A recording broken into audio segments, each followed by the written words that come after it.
by Quetzal y Andrade, where we talk about bass, effects, and life things. And we actually haven't talked in a while. It's been several months since my last podcast.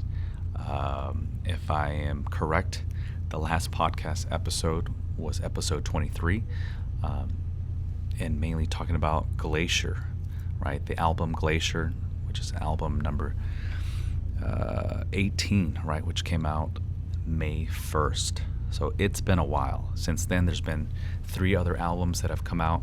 You already know, 1 album a month is my speed, my momentum, my jam. 9 tracks every time, 2.5 minutes each, roughly.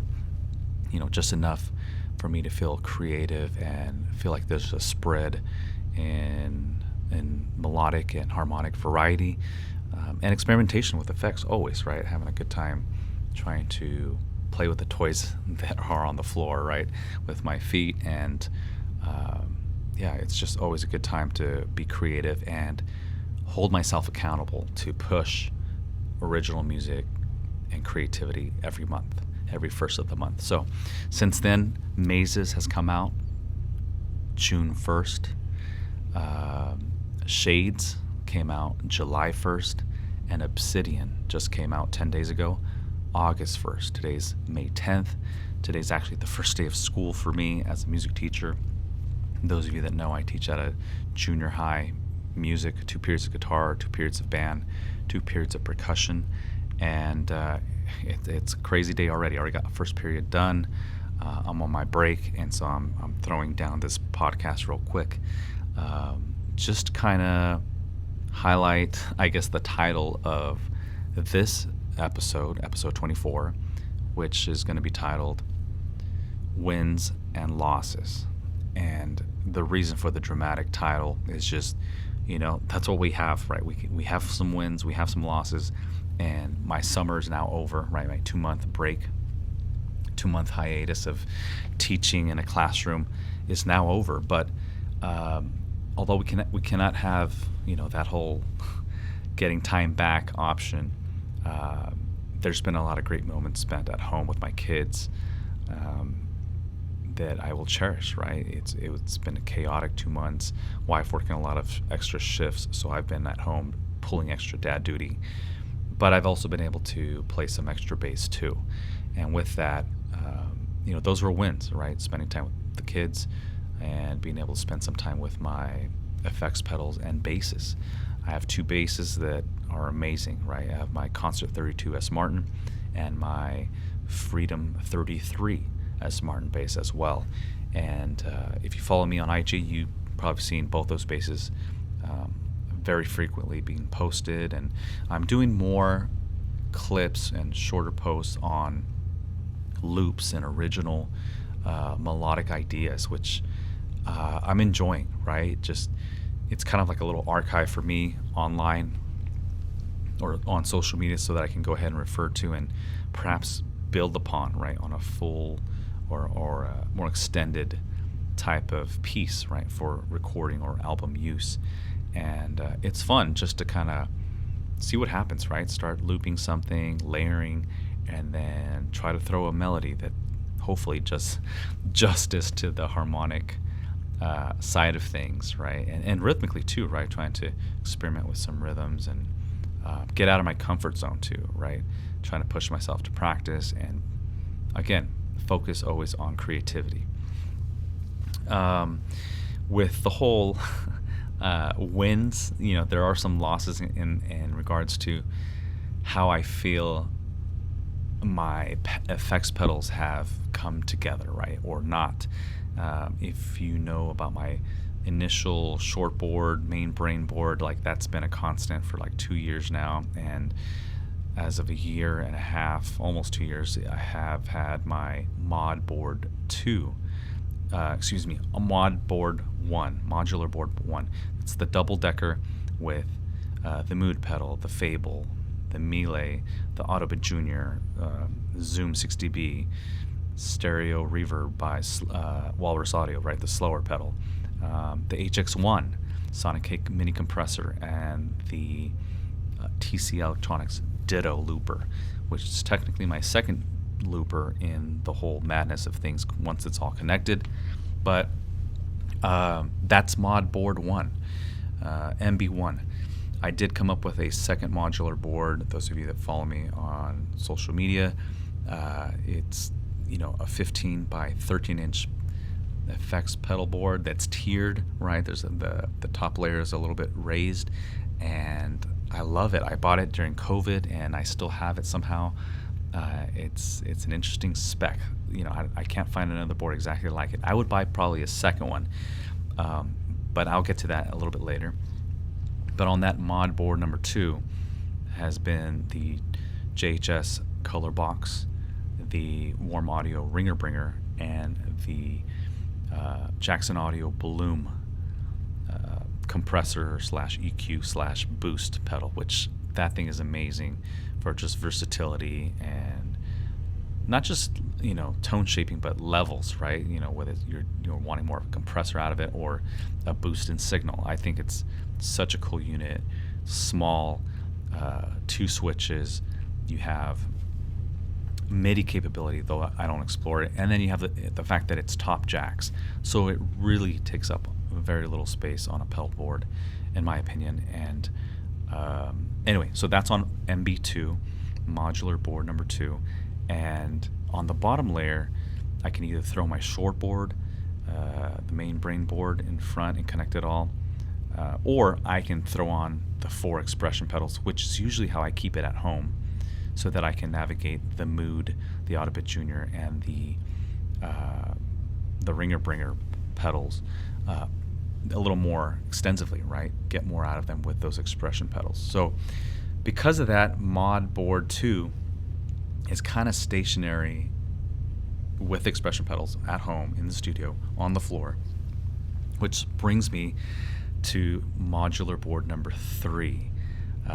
So I'm losing my sanity thinking over this, but I'm winning in the sense that now I'm 99% convinced that I need a modular board number 3, which entails a tiered system, or another little double-decker system like my Mono 18-inch Light Plus board, but instead of having the 17-inch Vertex riser on top, I'm going to get the regular Mono Light 14-inch board, and then put on top of that a riser hatch system by Creation.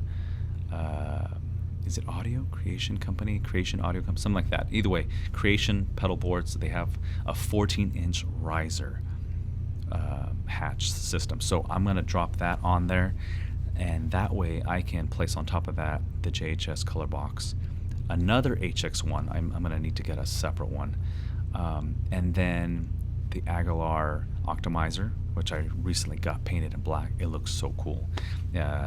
Black button cover as well, so it's a very cool look. And you already know aesthetics, and aesthetics matter to me. So anyway, there's that, and then the Jackson Audio Bloom compressor V2. So basically 4 pedals on that top layer. I'm not sure what I'm going to do with the bottom layer. That really wasn't a focus. I might throw in a PCH DI underneath for headphone purposes, or in the event I want to use that in a stereo type of situation. And then a Sonic Cake junction box, right, which will just allow me to make it a cleaner plug-in from board to board, right? The main brain Mono Light board that I usually use for everything, always use for everything, and then funnel that into the new smaller double-decker modular board number 3. So MB3 is going to have to be a real thing. I'm speaking it into existence. That's the part of my sanity that's been lost, but the vision's going to be a win once it happens. And so the reason for that is so that I can tone shape, sculpt more with the units on that board. Plus, it's not as much of a wet board ambient piece like Mod Board 1. So that way, if I want to take that unit to a cover band gig, I can still feel like, hey, I don't have so many oddballs on this thing. It's more of a utility board, yet I still have the optimizer as an effect, which is way cool and different than my Pico Pog by EHX, which is different than my OC2 blasted type of preset that I have in my Ampero. So I think it definitely merits the building, the construction, the sanity lost, and then lastly, the HX1 is just so versatile, such a Swiss Army knife, and I already have presets in my current HX1 that I love. So having those available for either solos or for just, hey, on a whim, I do want to go ambient, I have some of that availability. And so, it will definitely fit in my blue box, as pretty much everything else does as well, or has been. Modular Board 1 plus main brain, Modular Board 2 plus main brain, and now this mod or MB3 will obviously, being even smaller, will fit along with my main brain board, right? MMB, double MB. I don't know if this is cool or not, or makes sense, but the acronyms definitely make sense to me in my brain, kind of adding validity and relevance, right, to specific performances or gigs or recording scenarios. So anyway, MB3, that's going to be not seen in the studio because it's just going to be a readily available board for when I want to take extra stuff to, a wedding gig or regular public venue gig, cover band stuff. On the regular, my main brain board will be taken to church, for the worship service, and the average cover band gig. But let's say, hey, I think this gig's a little more demanding. I do want to take MB3, right, and have more of a tone shaping DI and signal focus and whatnot. And again, with the Octaver having that extra effect, I think it'll be a way to kind of hype up the look and change things in my whole pedal board taking experience. And maybe it's the ADHD that prompts me to not overlook the old stuff, but kind of revamp it in a way where, again, the JHS color box, the Bloom pedal, the optimizer, and I already do have an HX1. Those 4 pedals I already have, I already own. I would just need to get another HX1. And so double dipping from Mod Board 2 with 3 of those pedals onto MB3, that's going to be an easy way to like maximize my acquisition of pedals, right? Multitasking or double dipping, right? And in an ideal world where I could afford double of everything, maybe I would just do that and not have to, take off a few pedals here to put on a different board. But so that's the vision for Modular Board number 3, is just in case I want to lug more weight to a gig. So anyway, thanks for indulging me and staying tuned with that whole creation and process. Once the board is created, it will be obviously on my IG, perhaps on YouTube Shorts as well. I've been jumping back on the YouTube train as of this summer. I think I had like 30 followers where I didn't even post anything for years and years and years on YouTube, and just recently uploading stuff to the channel, uploading my podcasts from the previous platform, and they are now all 23 available on YouTube as audio videos or uploads. I now have 150 followers, which is cool. That's nice to see some increase in interest and I guess curiosity in what I do, and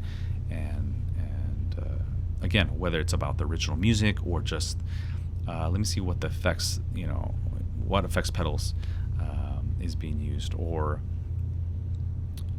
maybe it's about the looping specifically. I'm trying to do more live looping clips where I just push record and I start to layer stuff in real time, no editing, no stopping, and then saying, wait, let me track over this once it's been set and structured more cleanly. Nope, it's just, I think I have 4 live bass loops uploaded. I'd like to do 1 a week if possible. So live looping, again, and not for the sake of just milking the clock and whatnot. I still want to keep it in short form. That way it's a little more digestible, obtainable, accessible to the public should they want to be.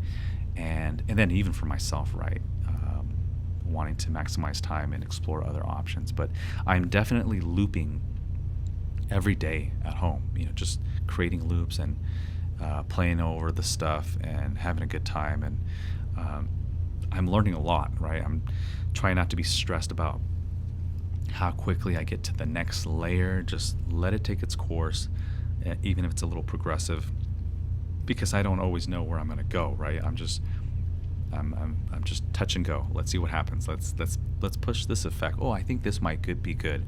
And then sometimes it works, and sometimes it's a little too much. Sometimes it's a little bit ineffective, right? You thought, oh, I like this effect. This is cool, and then you layer it, and then in the big scheme of things, it does nothing. However, what I am learning too is that these little bits that might seem insignificant, right? To further create a soundscape, it actually does matter, right? If you create enough small bits onto a loop, or, after some time, that padding or that soundscape is going to be way cooler, or can be much cooler than if you were to just lay out the more generic, obvious loop, whether it's a padding or harmonic and rhythmic motif, right, that's in the looper. So yeah, just trying to not be narrow-minded and experiment with this stuff, using more expression pedal options as opposed to before. I never did, right? This is almost 2 years later. I finally got not just one expression pedal. I ended up buying one, and then like 3 weeks later, I'm like, you know what? I'm getting 3 more.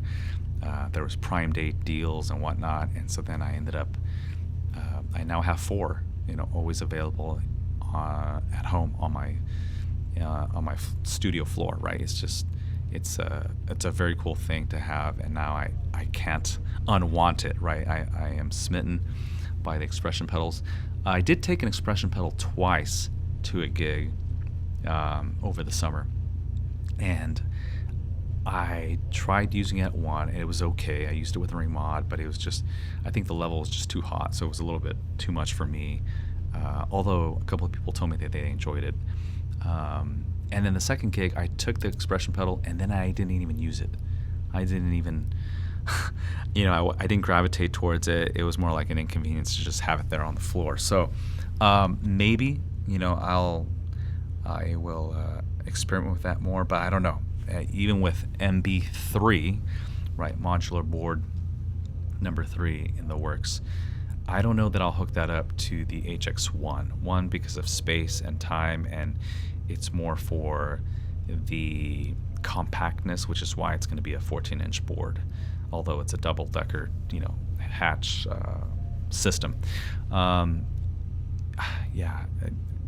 I got to figure that out. It would be nice to say, hey, I use this expression pedal and it's cool, and maybe for just volume swells or whatever, but I'm not there yet. And so I will definitely be tormented in my own mind to experiment with it. And maybe it needs to come from just messing with it at home specifically for how I would use it at a pub, like a cover band gig. But when it comes to original music, yeah, 4 expression pedals, the minimum, right? Anyway, there's that.